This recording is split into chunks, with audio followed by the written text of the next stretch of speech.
Coming up on Mountain News at 6, a ruling is made in regards to the restaurant tax in Hazard. We'll break down what it means. And after a Kentucky inmate was released early, members of the state probation board are receiving threats. Dedicated to Eastern and Southern Kentucky, this is WYMT Mountain News at 6.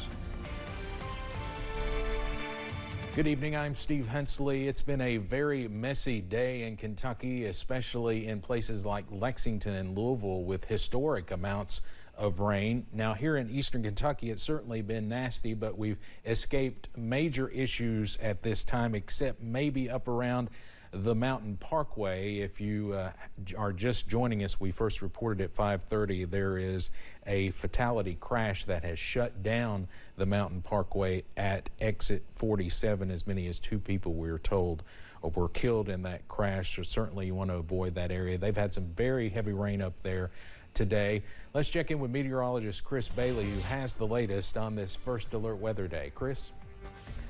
Hi everybody, we have been targeting these same areas we talked about yesterday with torrential rains. Mountain Parkway north to Interstate 64. Now you get into Rockcastle County, Mount Vernon here. Yeah, we've had some rains, nowhere near as much as your neighbors to the north into Madison County. Farther to the south, as expected, those amounts have been lighter today. But across the Mountain Parkway and north toward Cave Run Lake, back over toward Montgomery County, Mount Sterling area, boy, we have been inundated with several inches of rain out there. That's the view right now. The radar picture showing the heavier downpours continuing to press through here with the flooding that's going to continue for several hours from Louisville into the Lexington area. What we're dealing with, those showers and maybe some rumbles of thunder zipping through here this evening with that area of low pressure spinning through. That is ahead of a true fall cold front that is dropping its way on in from the northwest. That has a nice brand of air coming into play. But in the short term, we're going to continue to watch the hit and run high water potential. Chris, thank you. The city of Hazard is at the center of a legal battle over a tax that several other towns have been using for years to boost tourism and grow the economy. WYMT's McKinley Calandrino spoke to local city and county officials about why they are continuing to push for this.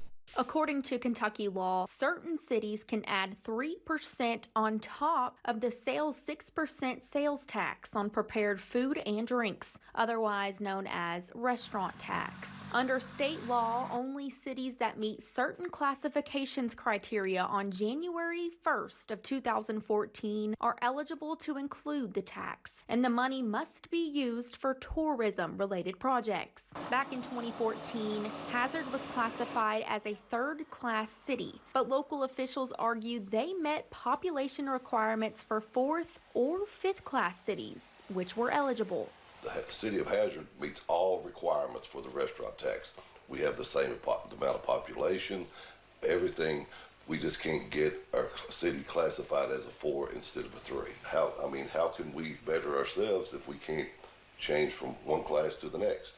Later, the state eliminated city classifications altogether, locking cities into whatever category they held as of 2014, meaning cities like London and Pikeville can collect the tax, while Hazard cannot. A ruling by a Franklin Circuit Court judge initially favored Hazard, allowing the implementation of the tax earlier this year, but on October 3rd, the decision was overturned by the state's Court of Appeals. Now it appears to be headed to the Kentucky Supreme Court. All restaurant tax revenue collected in Hazard since January is being held in an escrow account and is pending a final ruling. Local leaders say the outcome will affect the future. And we even hear from our state and federal partners, hey, you got to reinvent yourself. You've got to get into tourism. Well, you've got to put us on the same level playing field as other communities. You can't let London and you can't let Manchester, have $1 million, $2 million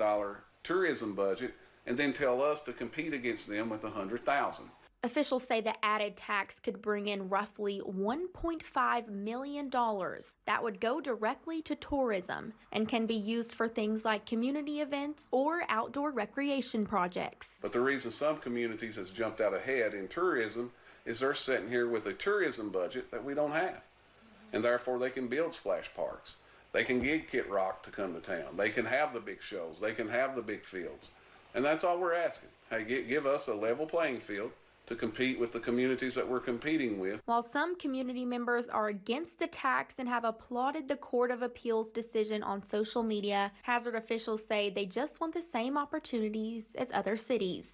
In Perry County, McKinley Calandrino, WYMT Mountain News. Perry County Sheriff Joe Engel posted on his Facebook page today about the restaurant tax, saying in part, quote, "I hope you never collect that tax. I see some struggling family trying to go through a drive-through to feed their kids after school a Happy Meal, paying 3% more for the elites to have a big fund to play with and buy more political equity with," end quote. We have more about this controversy on our website at WYMT.com.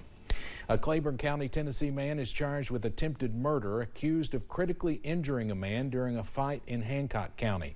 The TBI says Colby Seals is charged with second-degree attempted murder. Agents investigated a fight in a parking lot along Main Street in Sneedville back in August. Seals was indicted by a grand jury, then arrested and booked into the Hancock County Jail.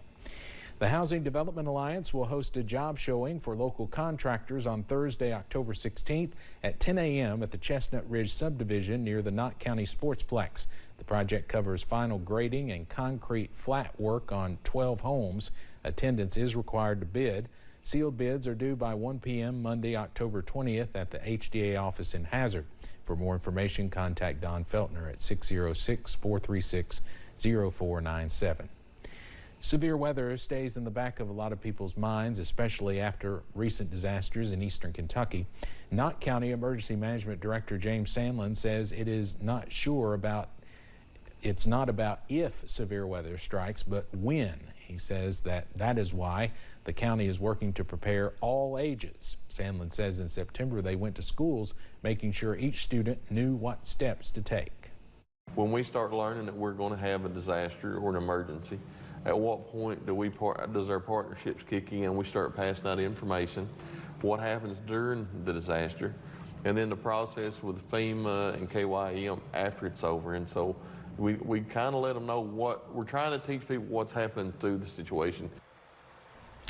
He says cleaning up after a natural disaster can be a multi-year project, making it crucial to have the needed tools to get ahead of different types of weather. Still to come, a mountain basketball legend is being remembered in Floyd County. We'll tell you how.